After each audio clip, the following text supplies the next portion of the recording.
don't know how the heck he did this. He is so wedged in there. This skunk is so stuck. Oh, this is much more of a doozy than I thought. Hello, this is Berkeley at Southwest Wildlife. I hear you have a skunk stuck in your backyard. Well then, I'm now heading to a skunk rescue. The skunk is stuck in a cinder block wall. I have no clue how I'm gonna rescue this guy. Skunks are a little more difficult because you can already imagine they're very stinky, and when they're in stressful situations, they're inclined to be stinky. Now, my only dilemma is I get married in 2 days. I don't want her to say no at the altar, so I really need to not get sprayed by the skunk. That's all I'm trying to tell you guys. Let's not get sprayed by this skunk. I just got here. I have no idea how this is gonna go. How are you? Good.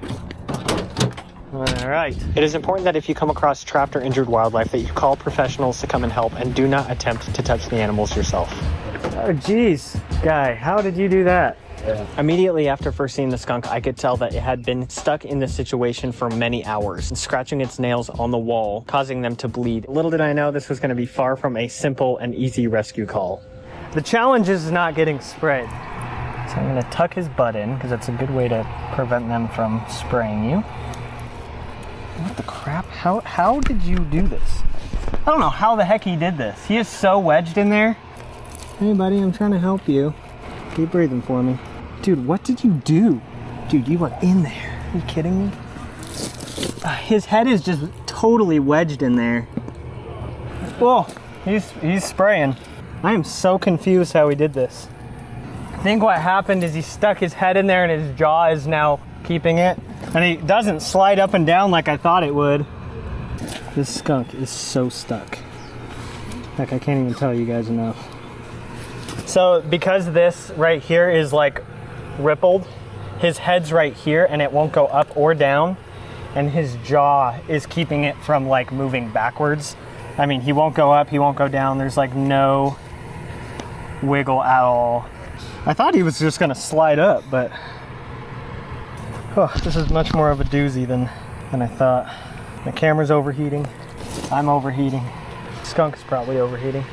I don't think without chipping some of this is gonna come out. Do you see this little teeny thing? Yeah. That's the only thing that's keeping him from sliding here and out. Huge, huge thank you to this wonderfully nice homeowner who was willing to chip away a little bit of his wall to free this skunk.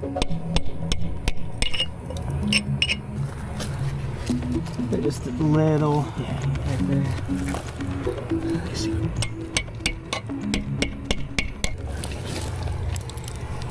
There we go. Poor little guy. Wow, that was crazy.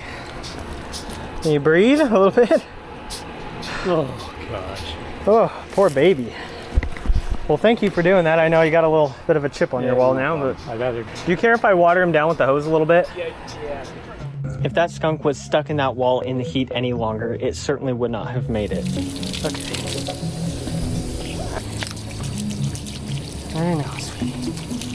Let's cool you down just a little bit. What do you say, huh?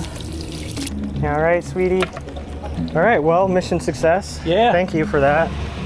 All right, baby. Hopefully he'll be okay. Yeah, well, take him back and get him cooled down and situated, water, food, all that stuff. All right, well, I would shake your hand, but I'll just virtually shake your hand. Thank you very much. Yeah, no problem. I'm pretty worried about this guy overheating, and as disgusting as this is, I shouldn't say disgusting, but smelly as this is gonna be, I'm gonna point this vent out my window, and I'm just gonna hold him in the vent for a couple minutes, cool him down, because he is pretty critical, if I were to say. So just gonna kind of hold him here, cool him down. Cool down, buddy. It's gonna cool you down. I'm definitely gonna smell after this. Started spraying while I was holding him. He sprayed his own tail. See how I kind of have his bum held in like this, just to prevent that spray from flying all over the place.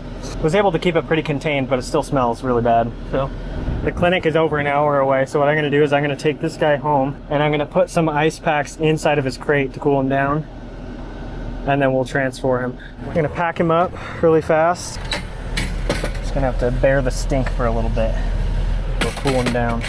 Yikes. Stinky. Okay, so I just called Danny. She lives not far from here, and she's gonna meet up with me to actually transfer the skunk over because I unfortunately don't have time to drive it an hour up to the clinic. I smell so bad. I sincerely apologize to my future wife. At least I hope she'll still be my future wife. Ah, I'm so stinky. There's Danny. I already watered him down with the hose when I was there, and then I held him in my AC for like 5 minutes. All right. Thank you.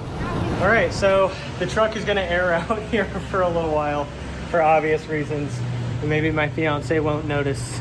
That's my next challenge. Danny was able to keep the skunk nice and cool with a damp towel and some ice blocks on the long drive up to the clinic. And as soon as the skunk arrived, the medical staff was able to look over the skunk and make sure there was nothing else wrong. And fortunately for the skunk, it only had a few broken nails and some bruising on the chest and neck from being stuck in the wall, but otherwise was looking healthy. They were able to set a catheter in the skunk's arm and start it on some IV fluids to get it rehydrated, since it had likely been stuck in that wall all night and the majority of the morning as it was getting very hot.